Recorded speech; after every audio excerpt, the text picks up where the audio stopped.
I'm excited to be joined this evening by Congressman Ro Khanna.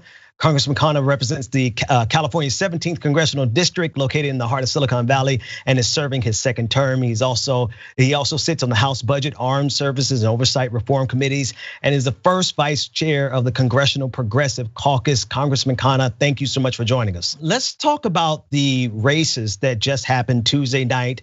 Cori Bush with the upset, well, depending on your perspective, the upset of the dynasty there, along with Rashida Tlaib winning again. This seems like it could be a great victory for progressives in general. What are your thoughts on those victories? Well, it's very impressive. I'm particularly impressed with Cori Bush as she overcame health issues. She overcame a loss in the last cycle. She showed incredible perseverance. She has an incredible story. And I think it's a sign that the progressive movement is ascendant at the congressional level. I mean, even though we didn't win the presidency, the nomination, I mean, Bernie came so close until everyone dropped out. And it shows that the energy is still with the progressive side. And same thing with Rashida Tlaib. I mean, the New York Times is saying it's going to be a close race. She's in trouble. I mean, she won almost 2-1. Yeah. There's a lot of people who wanted to count her out because she had a well-funded opponent, and particularly because of the incident where she booed Hillary Clinton. But I think there's a place for these outspoken progressives now, and it seems like that's a turning of the tide. Do you feel like the reinforcements have come in? I do. I mean, more than reinforcement, some of the new leaders I think are coming in. I mean, I think these are bold voices. They are willing to question the status quo. I mean, question failed policies. I mean, sometimes we forget the stakes. The fact that we're still in Afghanistan, women and children and our troops are dying. The fact that we're increasing military budgets, that's a consequence to global peace and life and death decisions. The fact that millions of people don't have health care when they lose their jobs, that's about death and illness and bankruptcy. So people who are coming in are saying, yes, we understand the value of civility and we understand the value of talking in a way that gets along with colleagues, but we're not going to do that at the expense of justice. And our first mission is to stand up for justice, even if that's unpleasant and provocative. And I respect that. I admire that. Yeah. You've been in Congress for a few years now, and I'm curious as a person on the outside who regularly criticizes everybody, everyone who's a politician. My question to you is, go ahead. I'm sorry. Well, before I went on the show, I said, when has he criticized me? And I said, I'm fine with that because I think none of us are perfect. We all make mistakes, and I think that's great what you do because you have to hold all of us accountable. That's the heart of democracy. Yeah, I criticize so much. I honestly don't know if I got around to you, Congressman Khanna. but I'm not a big enough fish yet. No, you definitely are, and I think you're the perfect person to answer this question. You know, we on the outside we have these bright-eyed ambitions about what can be done in Congress, right? We have an unfiltered view, but from the inside, it seems like on the outside, it seems as though when Congress people get up there, there's a sort of gravity, there's a weight that pulls them ever so slightly from their progressivism and then leads them to voting for the continuation and the expansion of the military industrial complex. Could you tell us briefly, or take as much time as you need, what goes on when a progressive gets there and then they are confronted with all of those institutional forces? What is that like?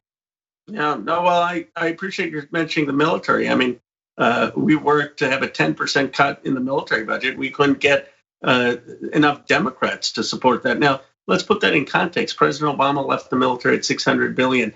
This would have taken the military budget to $670 billion, meaning $70 billion more than where Obama left it, which would be a 10% cut. And yet you had Democrats saying, no, we've got to vote for the Trump budget increases. I think there's a fear that people will be seen as soft on national security. I think there's a fear that lobbyist interests will come against people on television.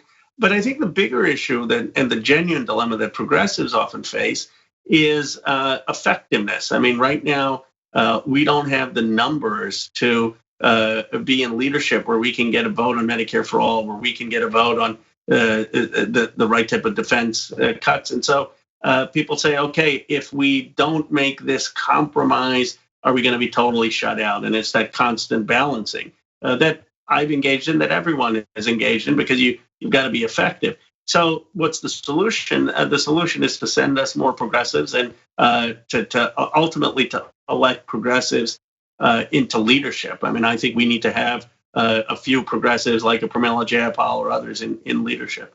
Yeah, no, absolutely. And there are some dynamic progressives that have come and that are there now.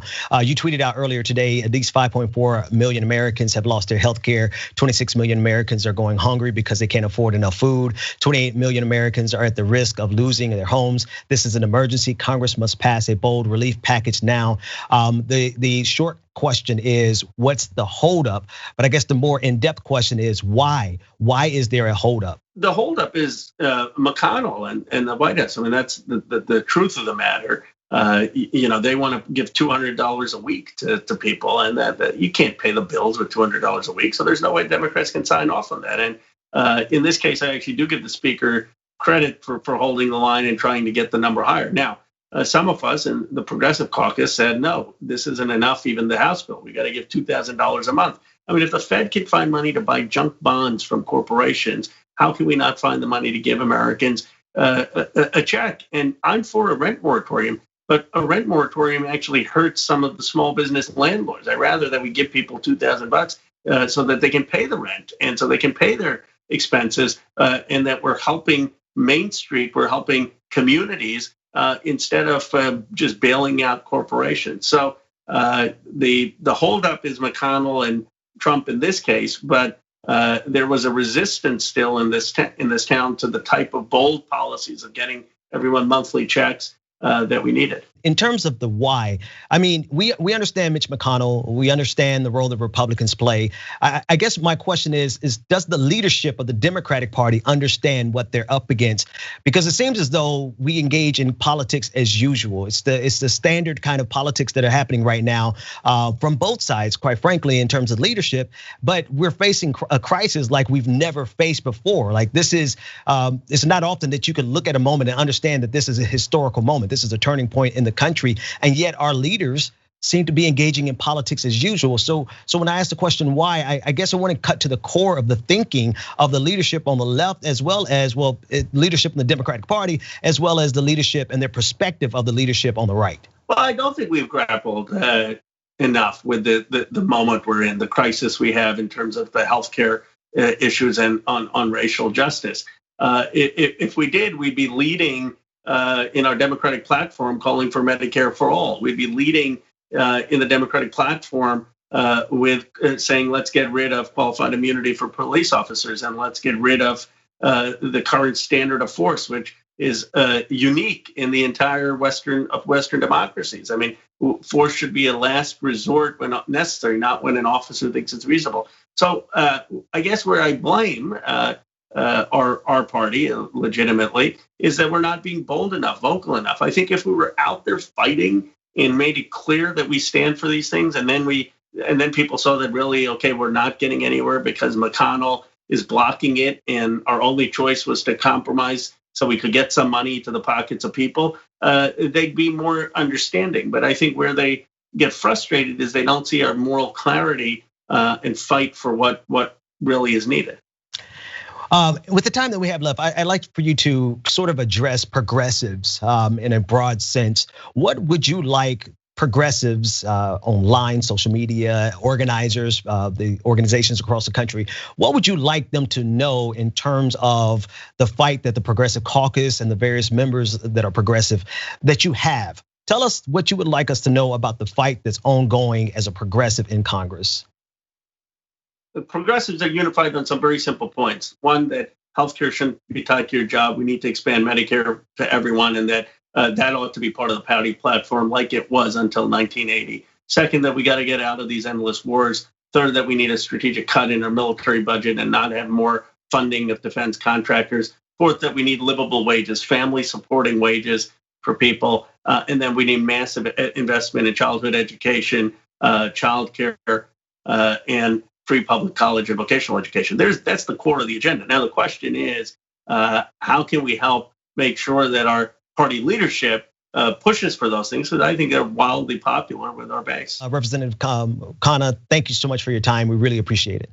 Well, thank you. Thank you for your voice. I mean, I think it's really important what you're doing. I listen to your stuff and see your tweets here and there. So I appreciate it. And I don't listen too closely. You criticize me because I think we need independent media voices and pushing on these issues. I mean, otherwise we're never going to make progress. Absolutely. We will definitely hold you to that. Thank you so much for your time. Thank you.